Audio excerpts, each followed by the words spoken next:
Former President Donald Trump was indicted today for trying to overturn his loss to Joe Biden. We have to win in November, or we're not going to have Pennsylvania. They'll change the name. They're going to change the name of Pennsylvania. Pennsylvanians have a unique role with democracy and freedom. We have seen Pennsylvanians rise up at the ballot box. The work of making this world resemble one that you would prefer to live in is a lunch pail job. Hi, and welcome to the Keystone Reckoning Podcast. I am your host, Jesse White. I have a guest today, Rob Prah Jr. Rob, thank you for joining me. Thank you. It's great to be here. So, Rob, I'm going to give you the plug right up top here. Rob is a former state house candidate in the 58th district in Westmoreland County, which we'll be talking about primarily. But he also did something that most people should do when they run for office. He wrote a book about it. It's called Running Out of Time. And where all can you get it? I saw it on the Books A Million website and Amazon, I'm assuming. Amazon, Barnes & Noble. Yeah. A couple Cool. on eBay. Yeah. Awesome. So give everybody just a quick overview about yourself and kind of how you got to where you ran for office. Yeah. Thanks again for having me. Born and raised in southwestern Pennsylvania, I actually grew up in a very small community in Westmoreland County. It's called Smithton, home of Shirley Jones, which I briefly mentioned her in the book. Stoney's Beer, which many have heard about that. This is actually a bottle that I had from when I was a young kid down in Smithton. But yeah, so I grew up in Smithton and went to Yawk High School, was, involved in high school activities, student council and all that fun stuff. Played a lot of sports, growing up, just volunteering a lot in the community and things like that. And then slowly got into the political scene, very young age, was 21, I believe, when I first ran for council in a small town of about 500 residents at that time. And then one thing led to the next. And, when I was in high school, I joined the military, which I'm still in the military. So that has taken up a lot of my time, traveling and doing things like that.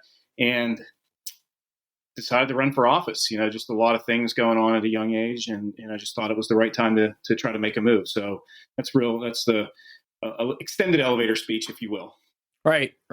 So before we get into the details of the campaign and the election and everything, let's go to the end of the last page first and tell everybody kind of what the outcome was and all of that. Yeah. So I lost. I actually ran in the special election March of 2020. So we're coming up on 3 years ago, which is really hard to believe because we had our first daughter was just under a year. So she's more than 4 years old now. So you can kind of figure that out. It went pretty quickly. But looking back, I lost that special election.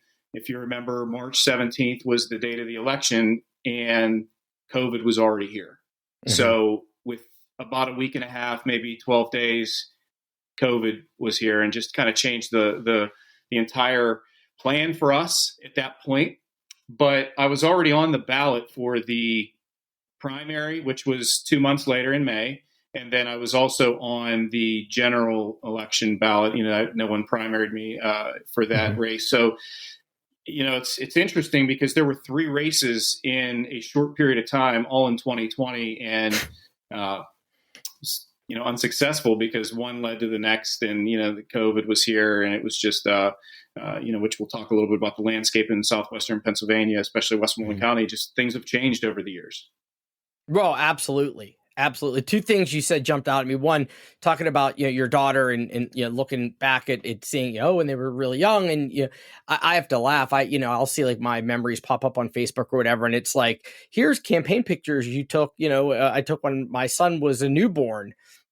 For in my last election, and he's 8 years old downstairs making a racket right now. So it's interesting. Using your kids as a kind of a good barometer to check the passage of time, because you're right. A lot of this stuff just kind of all blends together. When you're doing the political stuff. So it's but it really does. It gives you a lot of insight. I tend to think I'm like, boy. I was such a different person back then as to where I am now. And, and kids just have the way of just, helping to lay those markers down, and keep us grounded. Absolutely. So. Right. Absolutely. Yeah. So, and the other thing I definitely want to talk about is the political landscape in southwestern PA. So, and before we get too deep into that, the district that you were running in, the 58th, I think there's this perception out there that like, oh my God, every district in southwestern PA that isn't in the city of Pittsburgh is, true, is all the way red all the way through. But your district was blue for a long, long time. So what were the numbers like, I mean, I know everything's changed post-Trump, but your district was Ted Harhai's district, right? Correct. Yeah, and Teddy, who I served with, was in for him. He was in there forever. Then he retired, and it includes the Monessen, right? Yes. And some other kind of like the traditional southwestern PA river towns, like the blue collar, Union Democrats. And how much do you think that has changed over the last, 10 years? And do you think that it has made it almost, could a Democrat win a district like that now?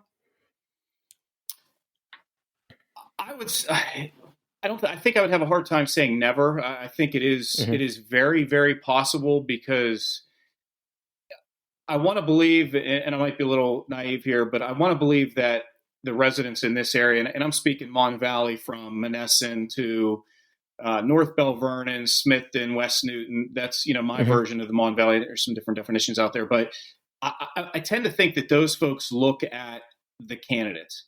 And when we did some very basic analysis afterwards, we did well with some Republicans in that area, especially where we live in Rostraver.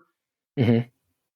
But on the flip side, there were a lot of Democrats that also didn't vote. That, in the last 4 years, those Democrats that didn't vote for me have switched parties. And that is, I've looked at the numbers periodically, over the last year or two since I've been out of it. And it's just astonishing. I mean, I cover some of the stuff. It's like I had a crystal ball. I knew what was going to happen. And we have candidates running now in 2023 that last year were Democrats and now they're on the Republican ticket.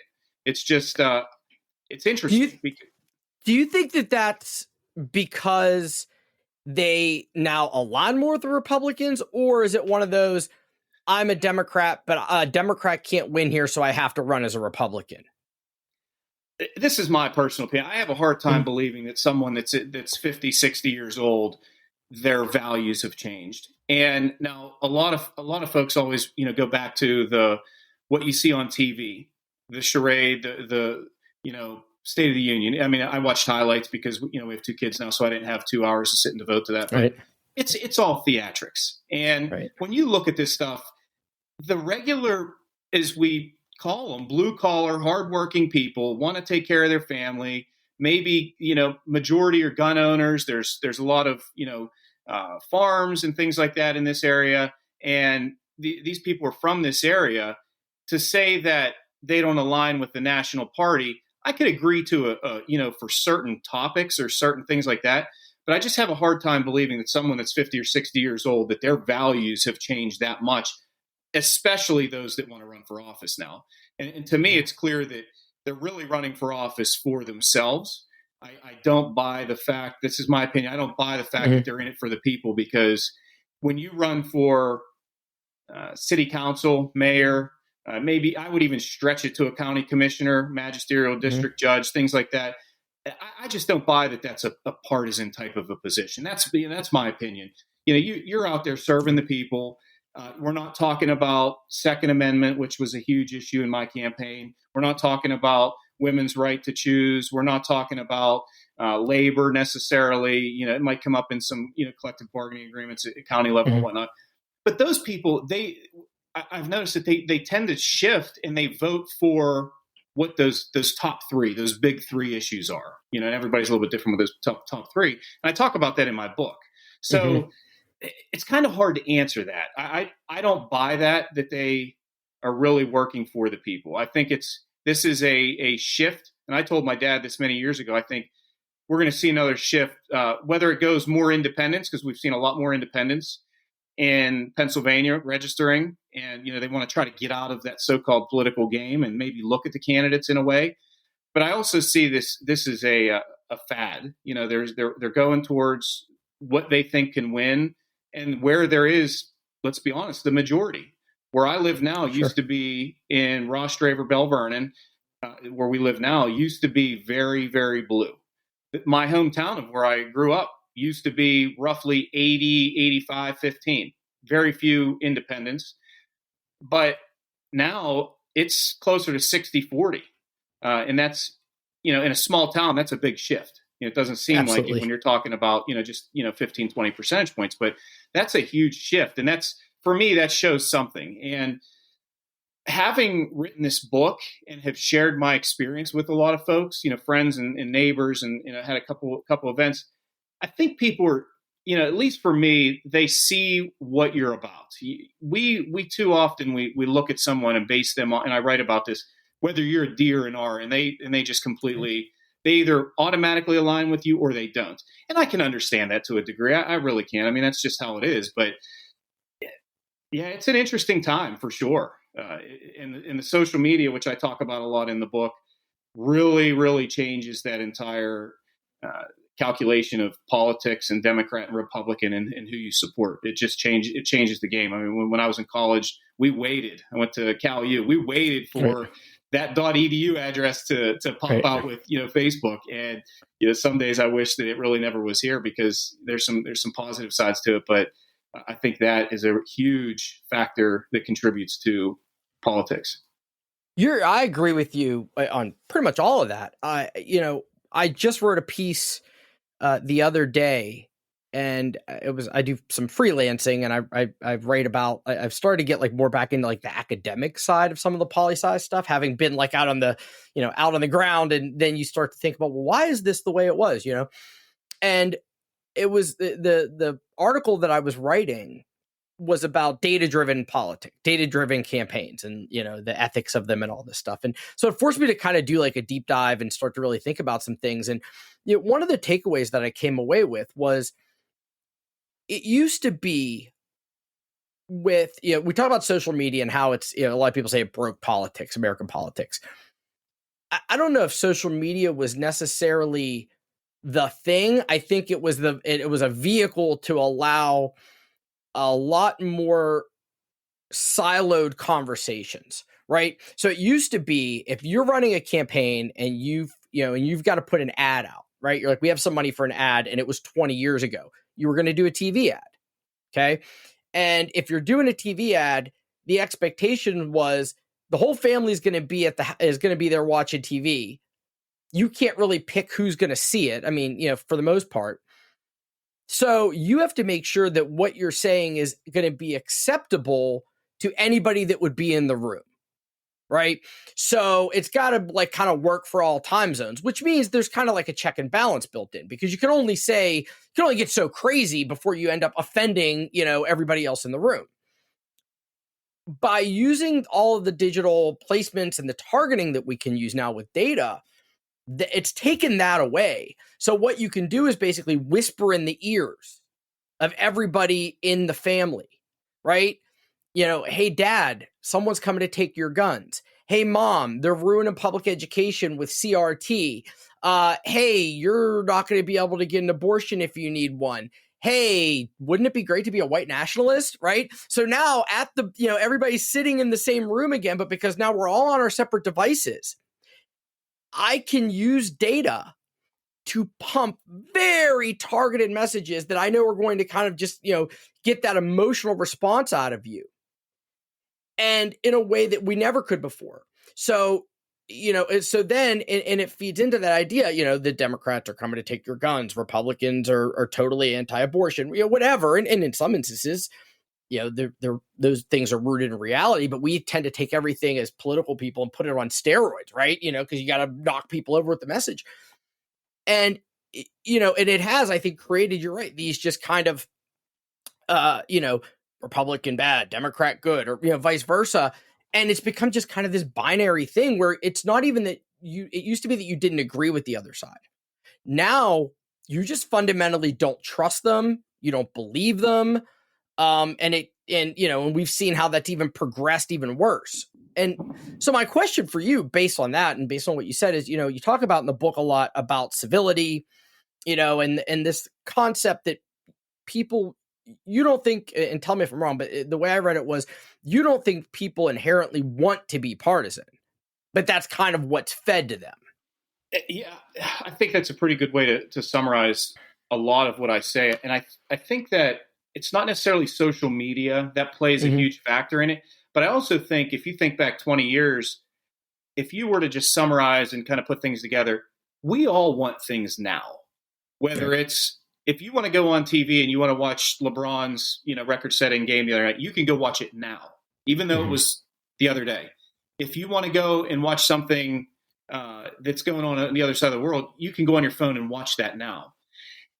If you have a conversation with somebody, which I've never done that, but some people have actual full-blown conversations in Facebook comments, on a post. Right. If you want to leave that conversation and go grab a cup of coffee, you walk away, that person that's waiting there to type, they don't know where you went. That you might have went and put the kids to bed. You might have went outside for a walk. It's almost 70 degrees here today. It's very hard to engage in some of those things because you want something now. You want to know right now what it is about somebody. And I think as it relates to politics and candidates is right now, where do they stand? And it's who puts that information out first. I share a lot of stories where I thought I was getting somewhere. With some of these people, I still believe that I did. But then all of a sudden, somebody sends a mailer. Both camps did it. Somebody puts something on Facebook, an ad, and it destroys everything that you had that human interactive conversation with them. So I really think that a lot of it, like the nucleus there, is we all want something now. And whatever it is, you go online and you can find it. And however you shape it, if you want somebody to be, and in my case, which I am, pro Second Amendment, I believe in the most safest way, store your guns. I talk about my, the little pieces of where I stand on guns and whatnot. But if you want Rob to be anti-gun, you'll find something that Rob is anti-gun. Like that's kind of where I'm getting at is it doesn't matter unless you have that conversation with somebody. And I think so to get back to your comment is I do believe because I had a book signing event last week and I was talking about this guy. He actually lives down the road about a quarter mile. He's mentioned in my book and we had a conversation. It was funny because I was in the middle of a story, not about him. And he walked into this little conference room type thing. And he said, remember when we talked about that at the gym? I said, hey, it's in the book. I mean, I will never forget that conversation because he is a very, very strong Republican. And when we had the conversation, this is post special election. So it was sometime heading into the primary and things were, I don't want to say opening up, but like I know the gym was opened up a few hours and they were cleaning and everything. So it was a conversation at the gym. So it must have been summer of 2020.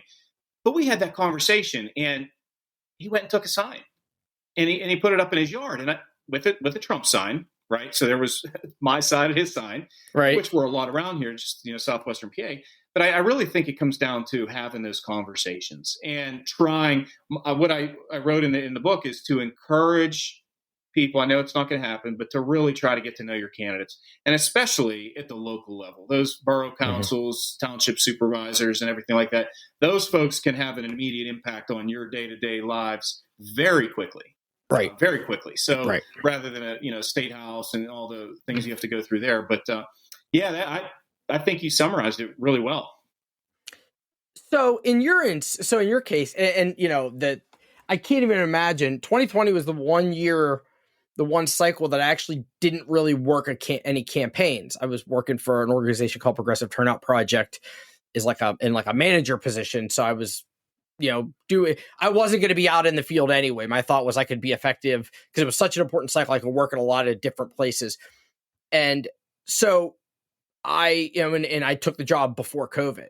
So I missed really the whole, what it was like to run a campaign in that environment. And I know from talking to folks, but I can't even imagine the challenges that you were facing. And one of the things about that is that, by far the most effective way, especially I always say that I love the state house as from a political point of view, because to me, it feels like the highest level of government that you can run for and still, as a candidate, have a direct impact on the outcome of the race. As in, if you go out and bust your ass and knock on enough doors and really talk and connect with people, you can have an impact. Doesn't mean you're necessarily going to win, right? But like anything bigger than that, it becomes just all about how much money you raise in the media, and the media buys and everything like that. So what was it like, right? You're going to run for office. You're excited to do it. You're going to take that step, right? When you're like, okay, you've talked to your family and your friends and you're like, should I do this? Should I not do this? You have like the big, thing. I'm going to do it. You get involved, and then, this once in a lifetime event happens to everybody. How did that impact kind of how you were able to campaign? What it, obviously limited what you were able to do. And what do you think, but for COVID, what do you think would have happened differently? That's a tough question. I really think, one of the things you mentioned there is, talking to your family about, running, getting all excited, amped up and everything. That was the first conversation I had was with my wife, and our daughter was 2 months old. So this was going back to 2019 when I decided, because I knew that, in this area, I thought there was a really good chance we still had the voter registration numbers. They were in our favor. I felt like we were moving up the hill there. We weren't starting at the bottom. So we already were in a good spot. We weren't standing down looking down on anybody, but we were halfway up the hill. And I thought, this is a good opportunity. The state rep, he was one Court of Common Pleas position. He lived close. There were a lot of people that I met even while he was in office when I had, not even really thought about running, that said, hey, he's a great guy. We voted for him. I know people personally that were Democrats that voted for him, because he's local, right? So, the district is big, the 58th at that point. It's changed in the last year, but he's local. That was the answer. And I thought, okay, well, that's good too, because I'm, right down the street from him, literally within a mile. And so when I talked to my wife, I had to make sure she was on board. And then I had to make sure the family was on board. And I wrote a little bit about that in the book, where I had a big gathering, friends and family. And I told them what I was going to do and what I wasn't going to do. So, we put so much effort into that in 2019 to get the name out there, because the name, if you weren't from Smithton or the Yawk School District, where I went to school, I played sports, worked in the district, and, just knew a lot of people, that name was common. But if you go to another municipality, who is that guy? I may have ran into him, may have knew him when he was the mayor. I knew the commissioners. I knew I knew the mayor of Mount Pleasant. I knew a lot of people there. So I knew that I had to really get my name out there. I had to start early, and which is what I did in 2019. So it actually brought me to, how am I going to get my name out there? Is anybody going to come to an event for a guy that's not on the ballot a year out, when you have big races, county commissioner race 2019, treasurer, the row offices, you have all this stuff, a lot of things going on. Are they going to come? No, they're not going to come. So how do I do something? So that's when I decided to run around the district, get some exercise out of it, and stop and meet people where they least expect it, on a country road in East Huntington Township or South Huntington Township. I traveled 85 plus miles running around, which, the cover of the book there was, it was interesting, was running out of time. I thought I needed to get all this stuff done. So we worked our tails off, and I knew that I had to have, for me to run, I had to have the state rep at the time win that Court of Common Pleas position, which he did. I wasn't sure. I had a feeling he might win, but I wasn't sure. I wasn't banking on it. So I knew that if he didn't, then it would just be, I'd just go back to regular stuff, because I don't think I would have ran against him.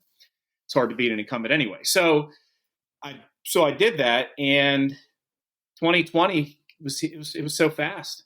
January 2020 was here. We had the special election nomination convention with the Democrats in the district. I won that one overwhelmingly for that. So I meant to ask you about that. So the Democrats locally, they kind of coalesced around you, right? I mean, they.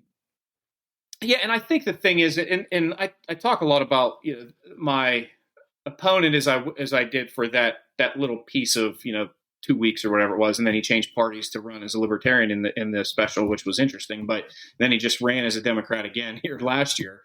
But anyway, so yeah, this is Western PA. You're right. Following it. So anyway, so I think that over that 2019, these people got to know me for who I was. These committee members, elected officials, they got to know me for Rob.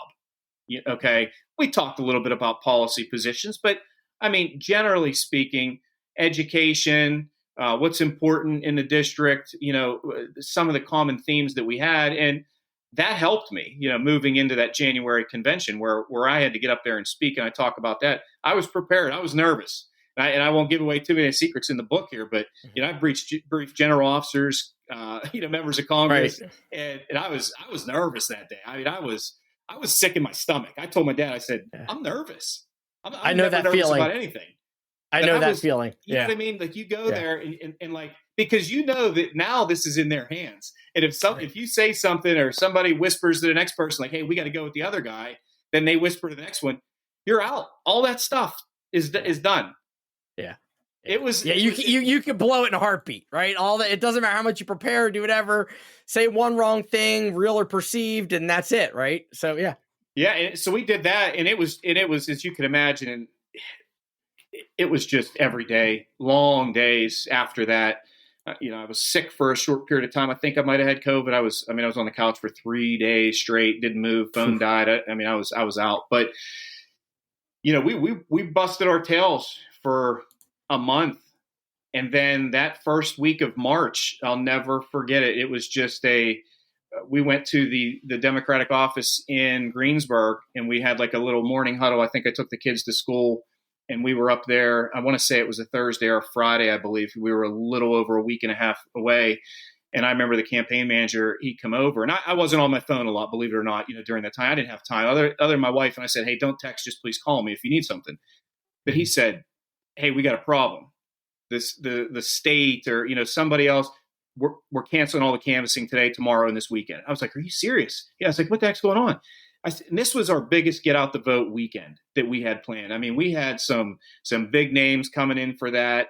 And it was like, in that moment, it was like somebody poked the balloon and all the air just came out. Like, how fast did it comes out? Within 2 seconds, right, not even. Right. And it was out. Right.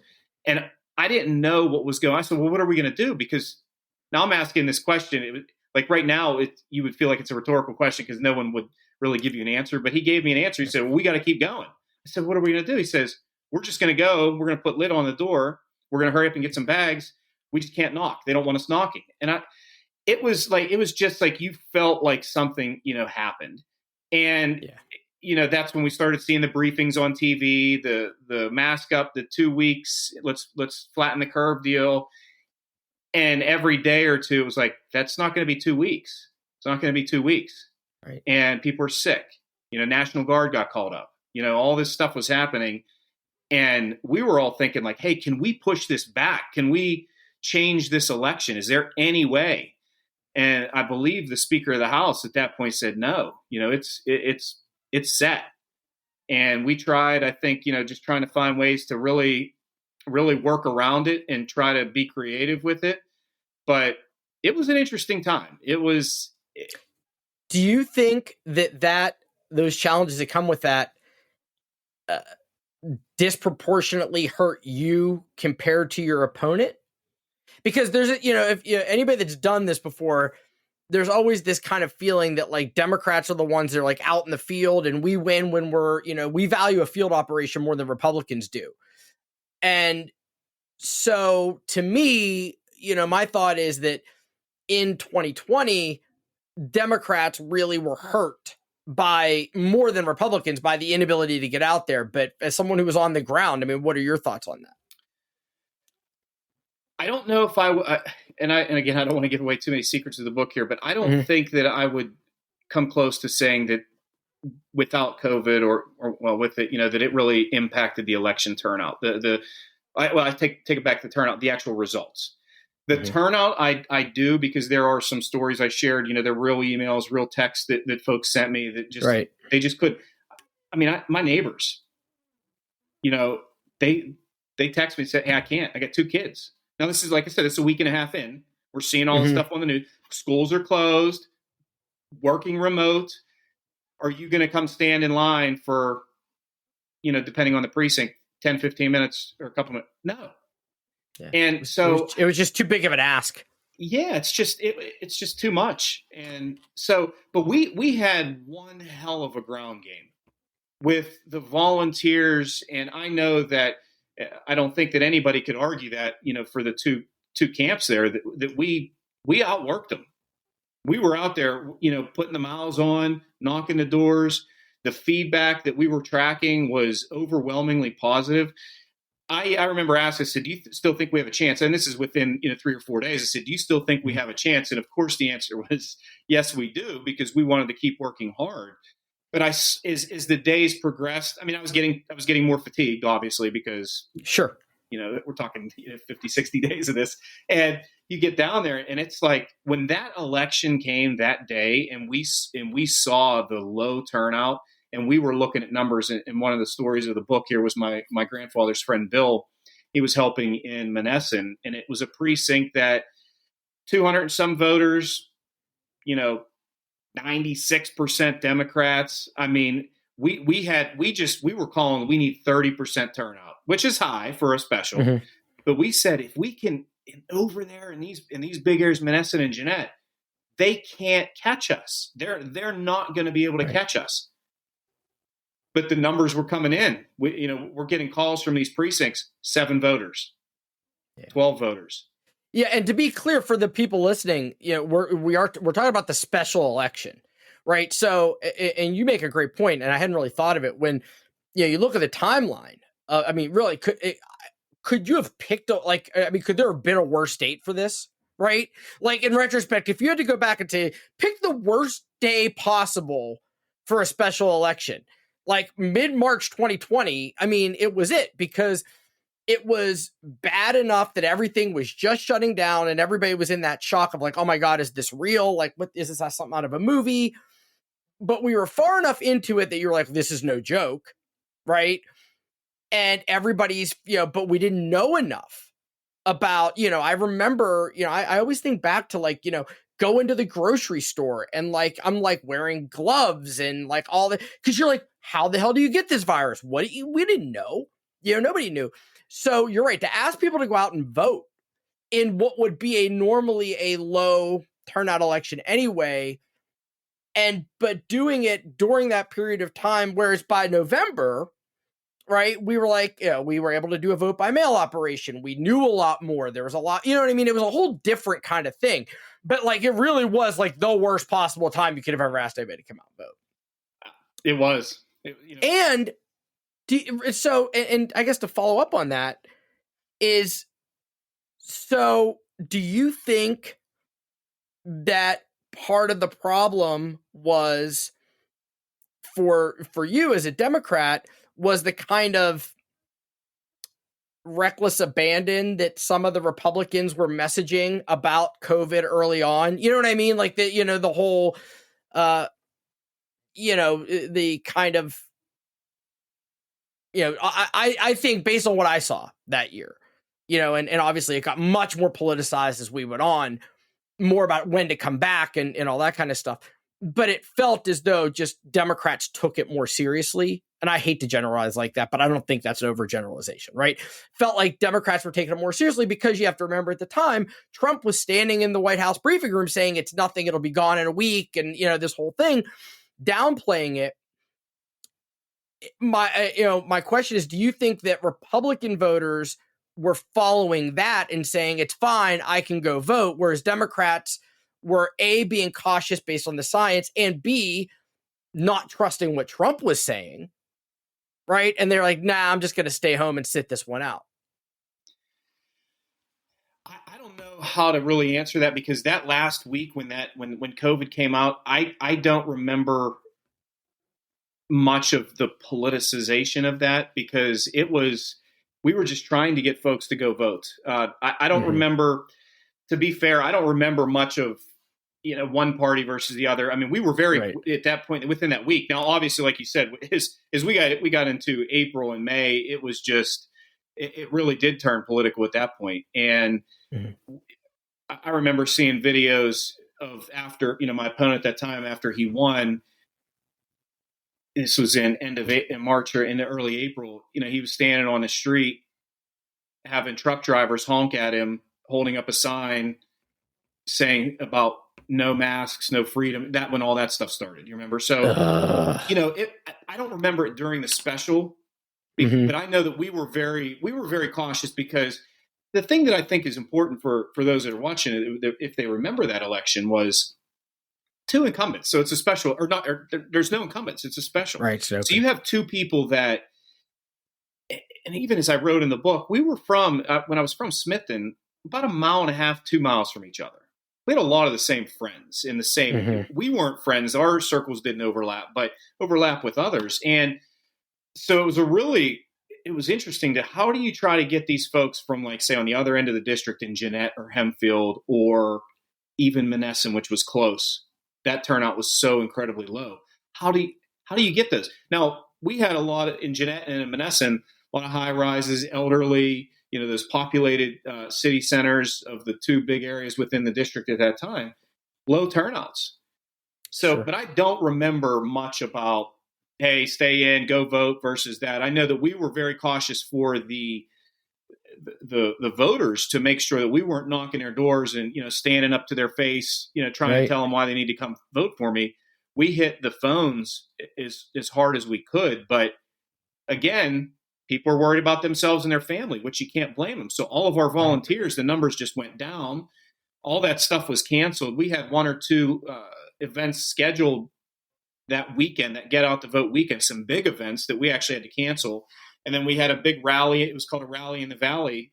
I'm familiar with the Rally in the Valley. I've been to the Rally in the Valley on occasion. We had one scheduled. We had the big names coming in and canceled. Yeah. We had all this stuff. And it was just like, you could tell that like all that air was out of the balloon in terms of that. What was the percentage in the special? It was about 36%. Or for the results or the for the results. Yeah, I only had about 36%. Yeah, he did a lot better than we expected.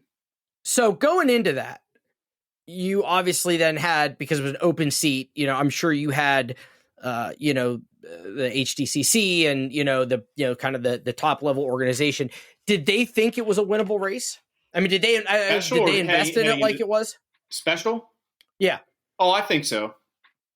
I think when you look at the candidates, if you look at them individually and you look at, he switched parties 3 or 4 years ago, with that switch after 2016, really, when there was a big influx of Republicans from Democrat. But we really thought we had a chance. We went to a couple events, we both spoke.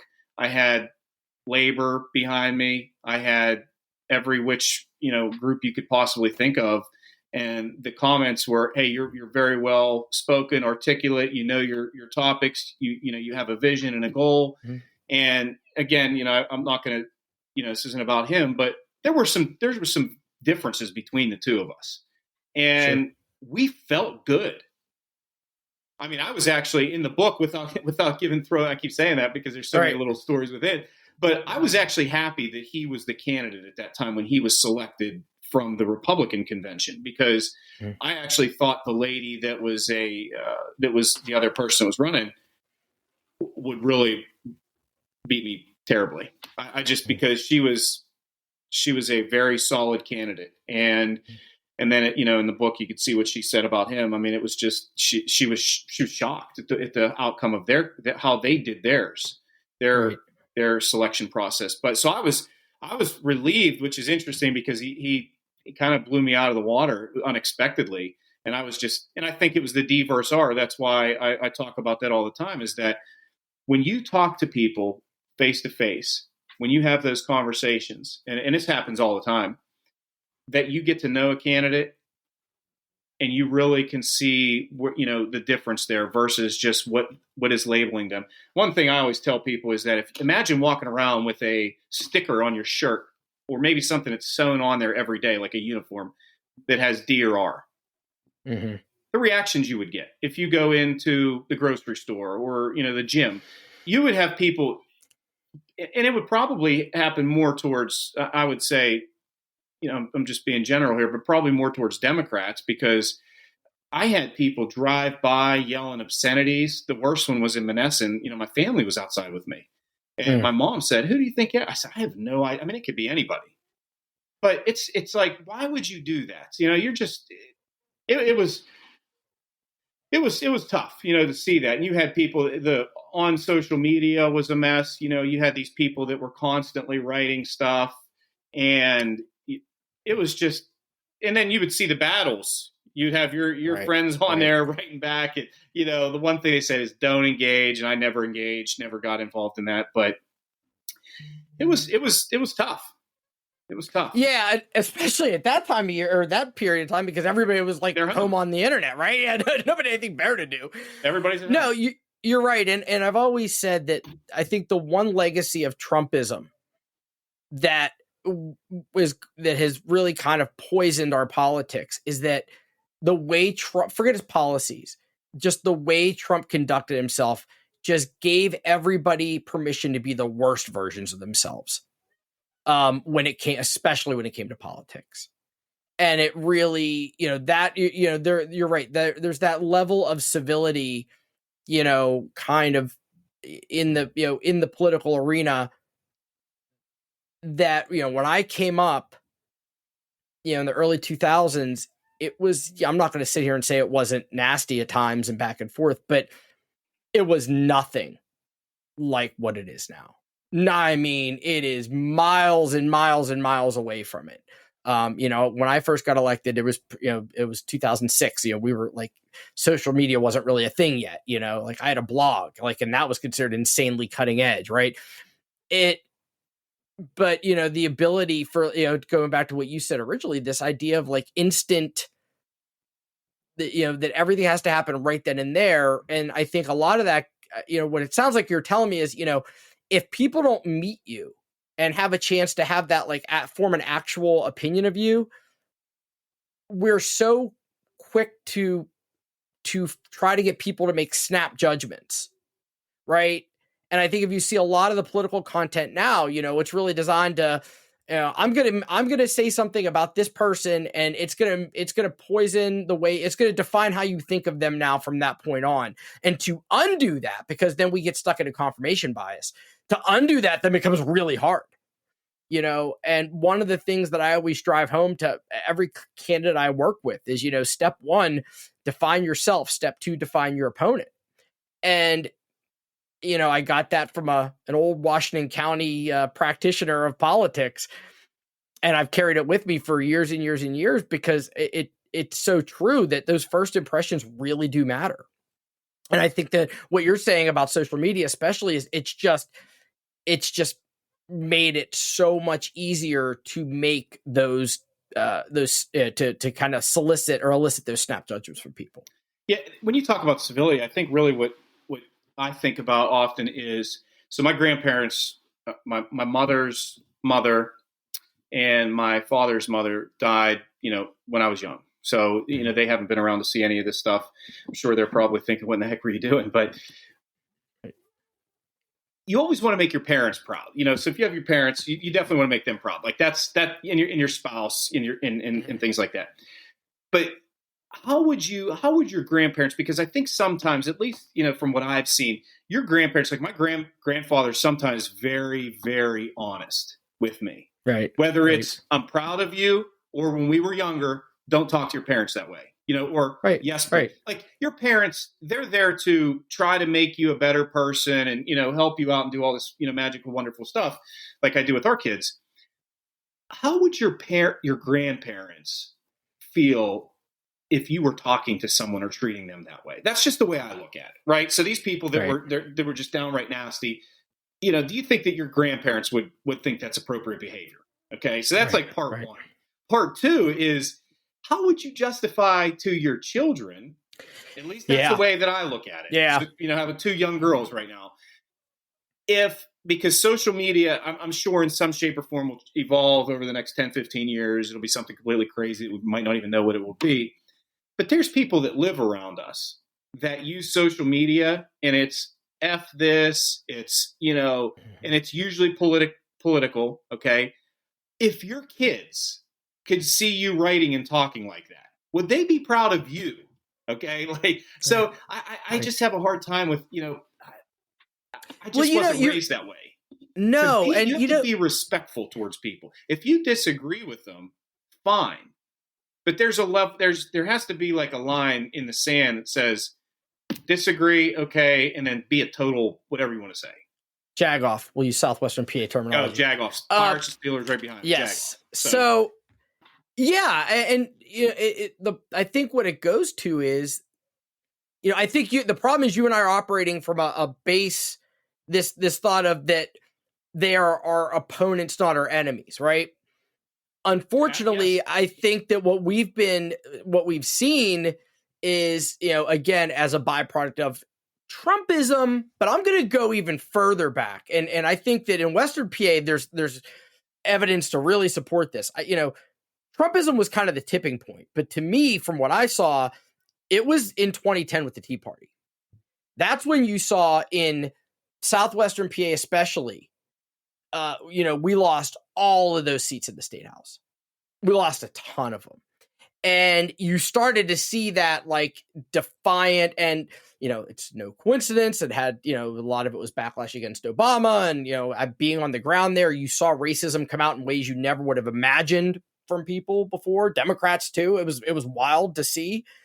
And you start to see that backlash in 2010, you know, and that defiant, you know, we're going to go into your town hall meeting and raise hell and do whatever. And it just kind of, you know, became this big buildup. And at some point, it became this thing where they're, you know, Democrats are evil. They're out to get us. They're trying to change, you know, and they try to grab that mantle of patriotism, you know, that the Democrats or anybody that didn't agree with them were something else, something different. And I think that in their minds, it got to the point where you as a Democrat running for office, because you in their mind represented such a clear and present danger to their way of life, you were no longer an opponent, you were an enemy. Therefore, you were not entitled to that same level of respect. Right? Like you know, that's the problem. Like we weren't being seen the same way. Therefore, you're not entitled to that level of respect. So there's none of that, you know, there's no shame to it, right? They feel no shame or no remorse. So like, that's just, you know, this is what they're supposed to do. Yeah, it really did come down to that. I mean, I've told a lot of people that we just ran at the same time. Mm-hmm. We both voluntarily, at least I was voluntarily into this with the family. We both ran. It's not that if you read, and I'm speaking to anybody that's going to watch this, if they read the end of the book, it'll summarize how I felt and how it was with my opponent, because I wasn't super critical of him during the race. I didn't have time. There were things we clearly disagreed on, mm-hmm. you know, hands down, a lot of things actually. And, you know, the way that the whole political machine was with running things and whatnot. But some people have actually asked me, it hasn't been recently, but 2021 mostly, when we started getting back together with folks, why did you hate him? Well, who said I hated him? You know, like, I never said I hated him. We ran at the same time. I mean, I don't know what to tell you. What I wanted to do for you as the voter was I wanted you to see the clear differences in where our answers were on a debate. And in the book, I talked about the debate in 2020 that I sent him a letter. It was a very professional, well-written letter that I still have a copy of, just asking him to debate. That we will have one from each camp, if they want to do it, ask questions. But let's just ask it and let's debate it out. We're not timed to a half hour, take commercial breaks.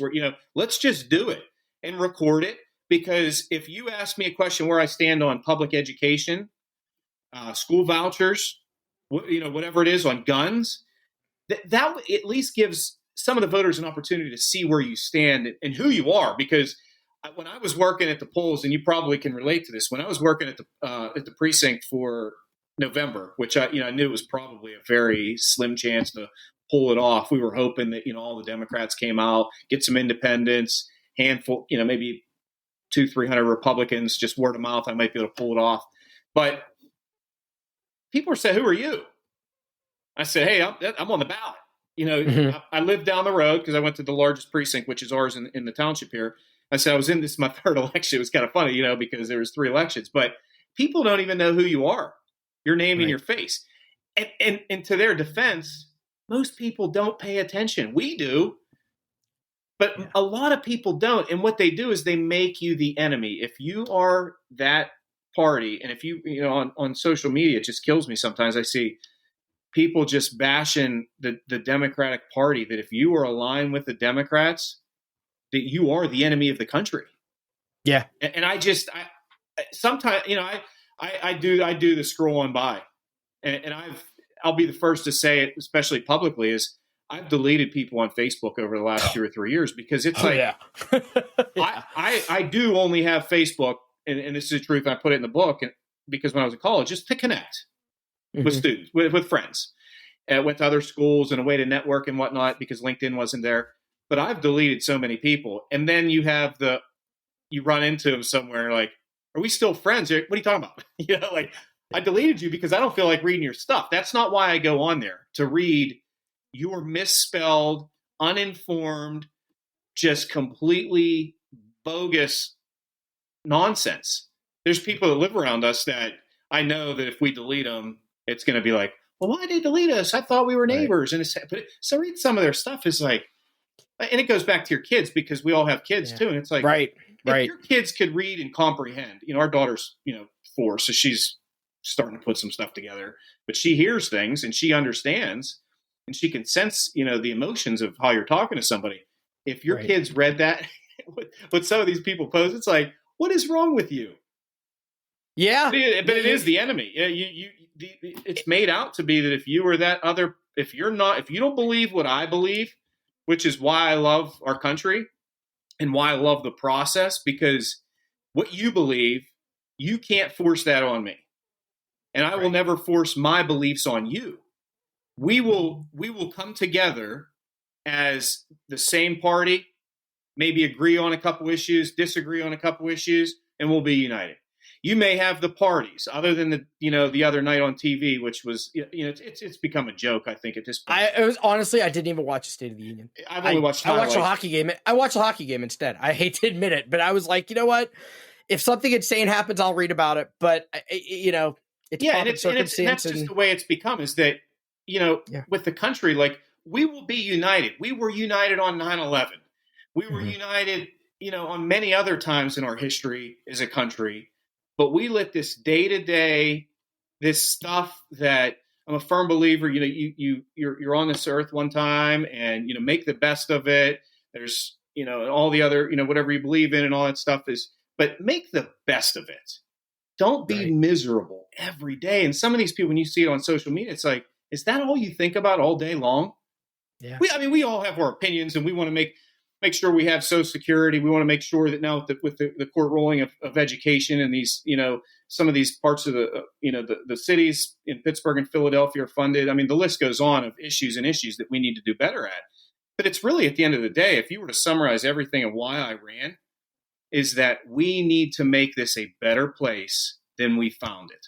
Whether it's one thing or it's 100 things, we need to come together and stop the D versus R stuff. Because that does separate us with our views. I understand that, but it is becoming a very big problem. Families are broken up, friends and relationships. I'm sure there's going to be court cases down the road I've never noticed in working in in employment now, that some of the questions you see on surveys are, how are you treated based on your political beliefs? Because there's going to be some case law on, if there isn't already, on retaliation of your political beliefs. And what are you doing at work? How are you talking? How are your conversations going? I have those hard conversations about being a Pirates fan, let alone talking politics. But it's just so divisive. It really is. Yeah. Well, we could talk about the misery of being a Pirates fan in here just to. Oh, nice. I mean, I'm trying to, my 8-year-old's a ball player, a pretty good one too. And I've done this horrible thing of making him a Pirates fan. And it's just, I feel horrible about it. But that's a whole other issue. But, but here's the question I have about that, because I think it really kind of sums up this kind of, moral dilemma that Democrats, both as a party and individually, have is, we're basically saying, like, it shouldn't be this way. Right. But to some extent, aren't we kind of taking like a slingshot to a knife fight or a gunfight? Because if the other side isn't going to stop, and there are real things at stake, right? And there are real elections have consequences. If I'm a Republican, I want nothing more than for Democrats to be like, well, we need to work together. We need to do whatever. And then it sounds good. And then we get our asses kicked on election day and we watch the backslide. And I struggle with that because on some days I'm like, that's the way it should be. And on some days I'm like, you know what? F that. Beat them at their own game. Let's get tough. Let's get real and call them out on their bullshit. But that involves going in the mud, right? I mean, getting in the foxhole or whatever you want to call it. Like you gotta get real in order to do that. And I think, quite frankly, a lot of Democrats at the candidate level and things like that, I don't think they have the stomach for it sometimes. So how do we reconcile that? I mean, I know there's no answer here, but I mean, how do you do that? It takes a special person to run. I will tell you, just knowing firsthand and speaking of my experience, the stuff that you go through, you have to. I think you have to do some sort of a self-awareness check, mental health, which is very important. And I think you really need to check on yourself and have others check on you too. I think if I were to ever talk to somebody that's running for office, I would never turn them away. I think that it's a great experience. I think it's that we need people that want to be there, that really want to go out and do it for themselves, not because they switch parties and can win next month or whatever it is. But you need to make sure you have that strong foundation from your family and friends. And when I talk about that with all the nastiness and things like that, and really a lot of my stories they either come full circle, a couple of them kind of sail off, but there's a theme that I take when I talk to people about the book is getting to know the person. I've said that a few times now. Some of my very best friends are Republicans, and they can't stand the president now, which we would disagree, but we don't sit and text about our issues because I do want to believe, and they might watch this or I don't know, but that's not the most important thing right now in our life. It's let's go take the kids together somewhere. Let's go on That's not the kind of relationship you have with them. Like, that's let's not go what your golfing. Let's go do something else. And I think that you have to have those friends to support you because when it's all over, like after the election, halfway through the book here, and it's embarrassing to say because I didn't fall to this, but I found myself. And it was kind of a joke at one point with my friends, but I started drinking. Right. COVID was here. I mean, I like myself a nice glass of whiskey like anybody else, or, a cold beer at a Pirate game for $14 or whatever. But if you don't have somebody that support network to help you and to see, changes, because it, as running for office can change you. Hell yeah. I'm saying that very lightly. Like it's, I only did it 3 times in 9 months or whatever, but you have to have that support network because it's a lot. It's an up and down every single day.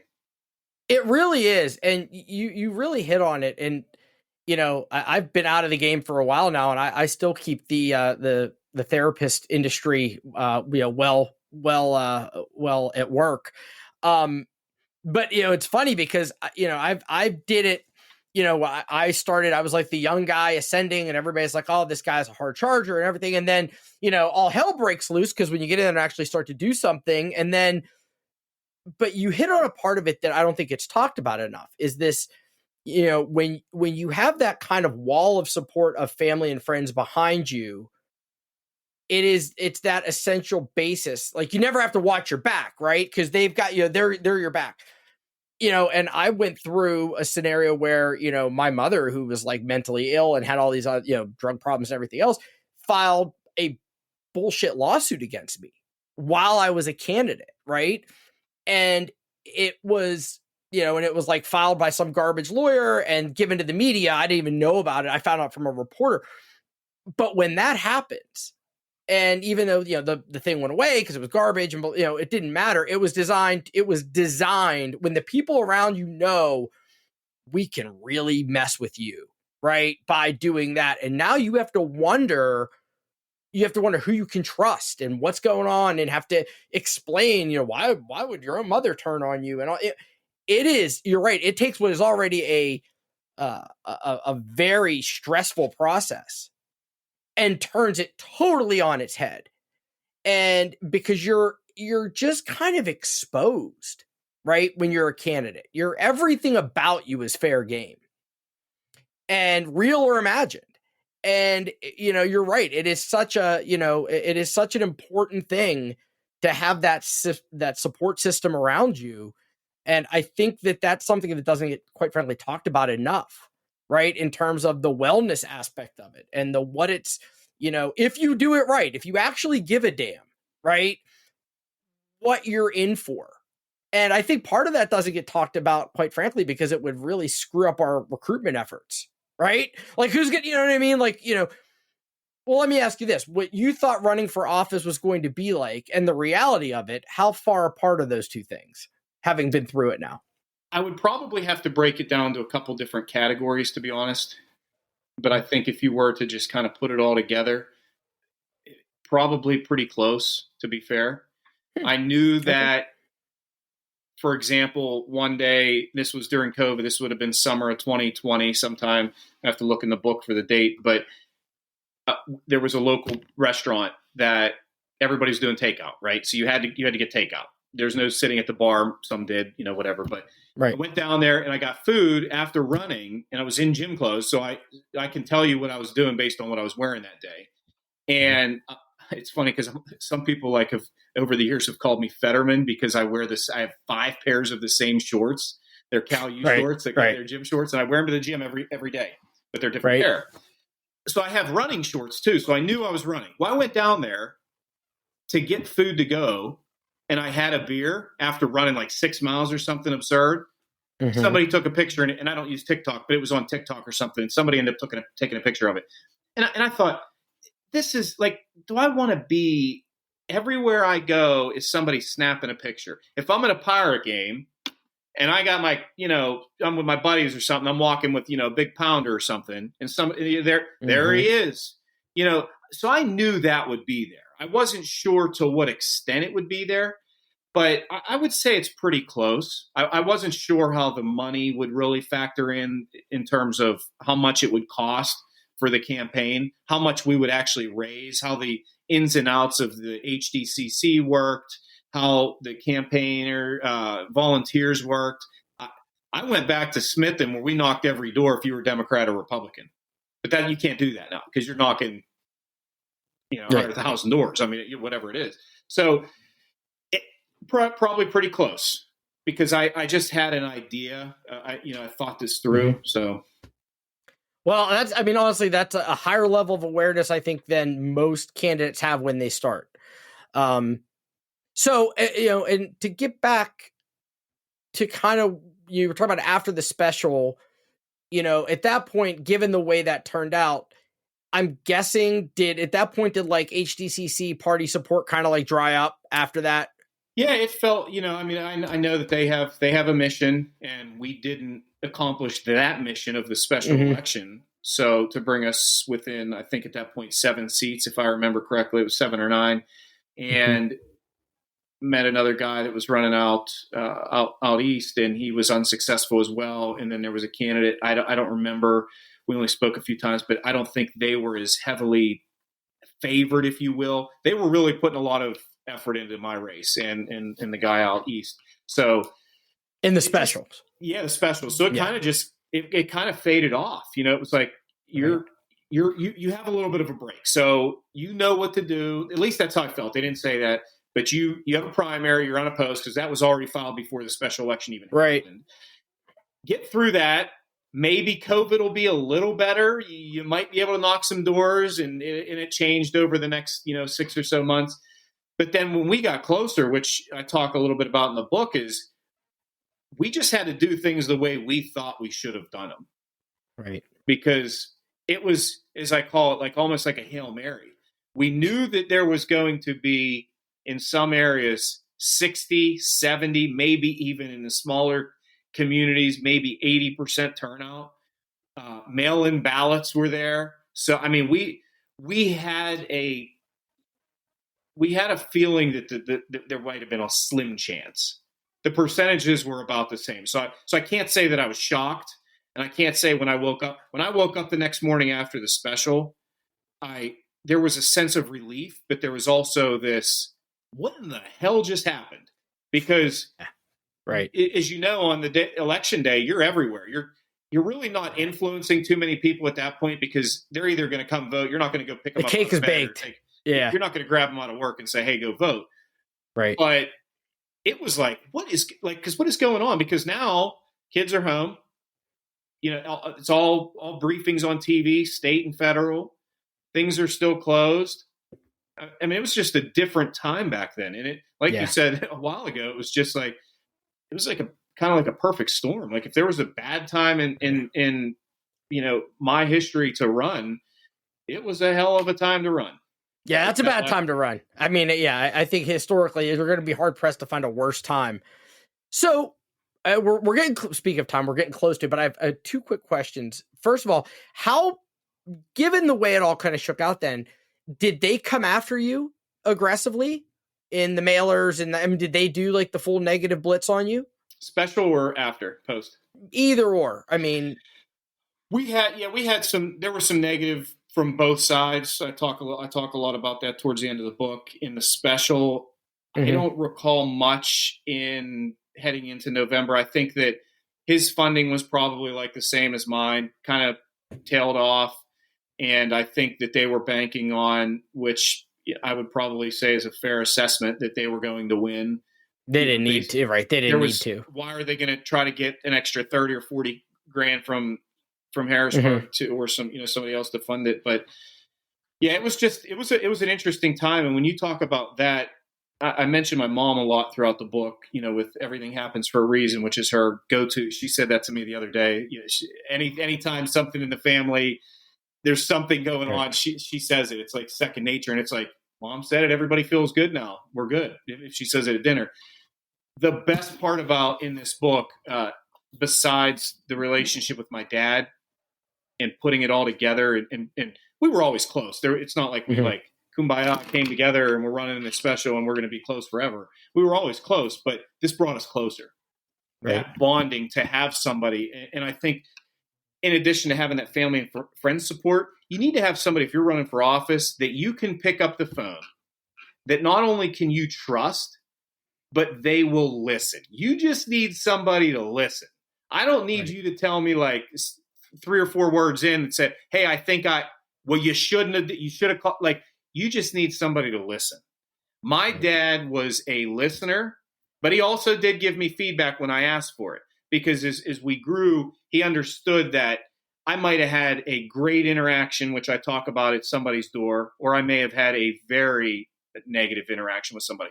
And I just need somebody to talk to and vent, because it's human nature for a lot of us that you just want to get it off your chest and move on. Some people hold it in, and that's what really hurts, is when you hold that stuff in. So my dad, and then I talk about my brother in here, was that he was very upset with some things that were posted on social media about me from my opponent at the time. And it was actually his family that was posting it. And my brother really wasn't involved in the campaign. He was, he was a steel worker at the time. My dad was a retired steel worker. So I had steel worker backing. This, they're actually on. So I'll give away an egg here. So the book is supposed to mirror this. This is like a military style book. You buy them $10, whatever. And it's a notebook, and you keep notes. And I still have it. So the first sticker I put on there from labor was Steelworkers 3403. And so this is to try to mirror that book. Only a few of my friends said, hey man, that's a green book. I was like, yeah, you're good. You got that one. But I feel like that's pretty good. My grandfather was actually an international rep for the Steelworkers. So oh, nice. Yeah. But they were there for me. It was a great, just a great experience. Met a ton of great people. But my brother, when he started seeing some negative posts, Facebook and different things, he was mad. He came here on October 28th or whatever it was, Halloween weekend in 2020. And he said, me and Dad are coming over. We're going to knock doors. Where can we go? I said, Ryan, we got like a week. I mean, it's, like I'm out with our daughter. Like that's where the focus is now. There's no way I'm going to flip thousands of voters for next week by knocking doors whenever we're trick or treating. Like it's just not going to happen. And that brought us back together. So I'm always a glass half full. A lot of people say glass half empty, glass half full. There were so many good things that came out of running for office, albeit stressful. You think about it, the what ifs. What if I would have did this? What if I didn't? I still Monday morning quarterback, which is what I struggle with. But I've also come to terms with knowing that even if I were to have, did something then, would it have made a difference? Probably not.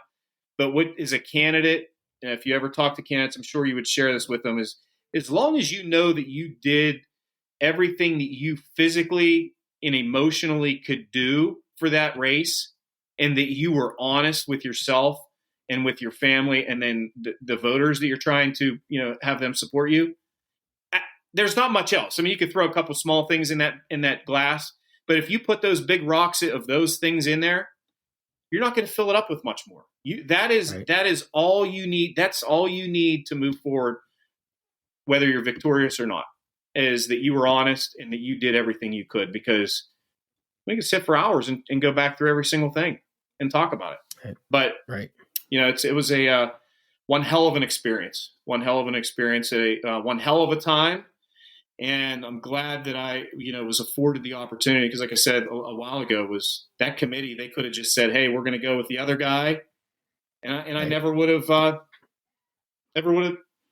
the opportunity. Right.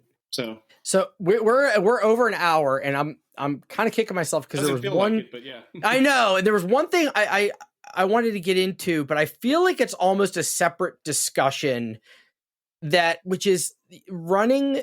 When you're running for office as a Democrat, as as someone who's in the military, right, and how the concepts of the way we associate the military with patriotism, obviously, but how that translates into elected politics and how that all work. I could do another hour on that. I think that what I'm going to do is I want to put together actually a little panel for another episode with some military people that, or is kind of similarly situated to you, and have that discussion, because it's a fascinating thing to me. And I saw you were backed by VoteVets, right? Yes. Yeah. The guy that created VoteVets, John Soltz, he and I were fraternity brothers at W&J. So he actually recruited me. He's a year older than me. So, it's just a fascinating area for me, and to see how that gets reconciled. But again, that's a much bigger discussion for another day, but I want to have you back as part of it, because I think you'd be uniquely qualified to be a part of it. Okay. So book plug, Rob Prah Jr., Running Out of Time. I will put in the links for everything, where you can get it directly. Take a look. It is, it's an insightful book. I love when candidates write books and talk about their experiences based on like the real on the ground stuff, right? Like I'll be honest, people give me political books all the time by people that clearly didn't write them, and I'm like, this is just a vanity project, right? Like people that are, giving their big opinions on all these things. I like to hear about like the actual, the boots on the ground, what really happened. And like those little anecdotes and all that kind of stuff. That's the kind of stuff I like, because I know that stuff's real, and that's where I think we can, people that are wanting to run for office or want to understand it better. That's where you can really learn a lot, not from these big, high-minded, U.S. senators putting out books that they didn't, they wouldn't know if they fell out of the sky and hit them in the head. Yeah, I appreciate that. In the real, I do say this in here, but there's two funny stories with this book. And if you ever want to write a book, pay attention to the fine print. So I actually there's two versions. And when I was finalizing the contract and I signed it all, we took a little photo with my wife and daughter at the time. We were excited. Apparently, somehow I signed something that said that we would have all colored photos. Didn't think anything of it. But to print colored photos is pretty expensive. So they sent me the first batch of books, 10 books or whatever it was. And I looked on color photo. I have the color photo. Did I send you a color one? I think so. Yeah. So I looked on the back and I said, $64. Who's going to pay $64 for that? So they said, well, you got to review the contract. You signed the one with color photos. And I was like, I want to color, the cover. So I had to go back. So we actually have 2 versions out there, but the black and white photos is, take a look at that. But the reason I did write this, true story, is for my daughter, because she's in here a few times and I mentioned her, and she, as you said on the last page, inside here on page 402, was our social media graphic that we were going to use that day after the special, win or lose. And you can see how little she is. It's just crazy how fast things go. But I wrote it for her, and so when she gets older, she could read this, because she was part of the journey, and she just was in her carrier. I carried her. I went to the dinner, holding her. My wife's in the military, so there was a lot of things I was very overprotective for, the hatch and things like that. I didn't want her involved, and anybody to bring that up. She has she does a great job with what she does. So, but that was for my daughter, and very proud of it. And I didn't think that I would type out. It's a long book, 402 pages. I've read some other books that I know some people have written, and they're not 400 pages. But I appreciate it. Absolutely. And I have a lot of admiration for the fact that you actually just sat down and did it. I've had, I've got a book draft that's been sitting on my computer, and it's the same thing. I'm like, I'm going to do it for my kids and everything. And it's rough, man. There's some painful stuff in there, and you're like, do you want to relive it all? And it's hard to drag yourself back there and have to to relive and relitigate some of that and I appreciate the fact that you did it through a very honest lens. Like, you're very self-aware about it, which I think is really important. So I give you mad credit for that. So thank you very much, Rob, for taking the time. I know we've been trying to set this up literally forever. I'm glad we finally got a chance to do it. The book, again, is called Running Out of Time. I will make sure the link is in everything that we put out. And other than that, you're on social, right? People can find you. Yeah, on social and LinkedIn. But just helping some candidates now, for 2023 on the side, and it's a chain. Like I said early on, over an hour ago, we have a lot of candidates here that are running on the other side as Republicans that were Democrats last year. It's interesting, and at the end of the day, do people care? Most probably don't. They're looking for the party, and it's I think when our kids look back and read some books and some articles, it's an interesting time. I'll just say that, because we've never seen this before, where a whole township supervisors they changed parties so they could win again, right? So it's like, I don't. It's interesting. That's all I say to people is it's interesting. I'll help, because I believe in certain candidates and their policies, and I just help, and that's the best that we can do at this point. But just keep plugging around, because I think it'll fade away at some point and probably come back our way. Just the way history works. I hope so. Yeah. Hopefully we'll still have a republic whenever it does. So. Yeah. Cool. Well, Rob, thanks again for taking the time. Thank you, everybody, for listening. I'm Jesse White. This has been the Keystone Marketing Podcast. You can check us out at KeystoneMarketing.com. Please like and subscribe, and all those other things, all the places you get all the podcasts. Thank you very much. Talk to you soon.